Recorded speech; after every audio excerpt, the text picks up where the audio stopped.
यही सेंटिमेंट ख्वाजा आसिफ साहब और दीगर लोगों के स्टेटमेंट के अंदर मुझे नजर आता है, थोड़ी नर्वसनेस और थोड़ा डर कि वाकई अगर पीटीआई इस मुज़ाकरात पे आगे चल पड़ी और कोई डील हो गई तो हमारा क्या बनेगा, कम से कम भागने का मौका तो हो। वो प्राइम मिनिस्टर साहब के जहाज पे पिछली दफा इसहाक डार साहब रात के अंधेरे में भागे थे, मेरा ख्याल है कि उसको वापस पेट्रोल शेट्रोल डलवाने का उसमें वक्त आ गया। नाकिस सी राय में लगता यह है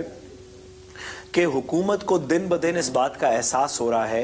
कि अगर इमरान खान साहब ने one of two options exercise कर लिया, हम इसको थोड़ा सा आगे ले चलते हैं, इसी ट्रेजेक्टरी आर्गुमेंट को थोड़ा सा आगे लेके चलते हैं। दो ऑप्शंस हैं हमारे सामने। एक ये कि हुकूमत के और इमरान खान साहब के मुज़ाकरात फेल हो जाएं, और एक ये कि मुज़ाकरात कामयाब हो जाएं।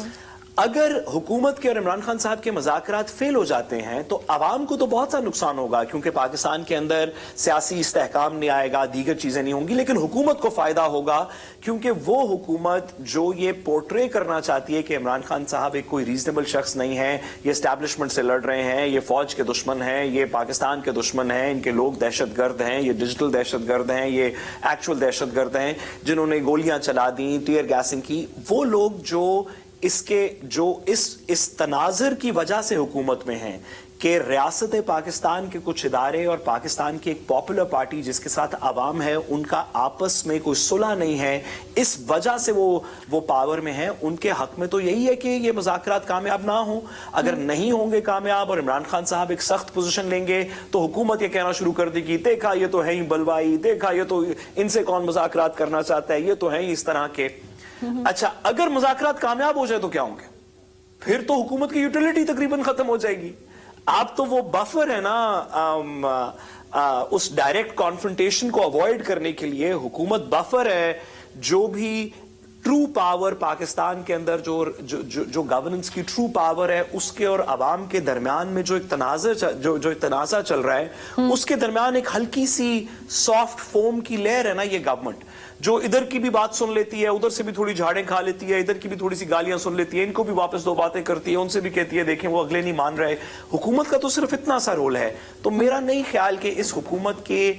सियासी फायदे में है कि इसके अंदर से कोई बात निकले, और यही बयान और यही सेंटिमेंट ख्वाजा आसिफ साहब और दीगर लोगों के स्टेटमेंट के अंदर मुझे नजर आता है, थोड़ी नर्वसनेस और थोड़ा डर कि वाकई अगर पीटीआई इस मुज़ाकरात पे आगे चल पड़ी और कोई डील हो गई तो हमारा क्या बनेगा, कम से कम भागने का मौका तो हो। वो प्राइम मिनिस्टर साहब के जहाज पे पिछली दफा इसहाक डार साहब रात के अंधेरे में भागे थे, मेरा ख्याल है कि उसको वापस पेट्रोल शेट्रोल डलवाने का उसमें वक्त आ गया।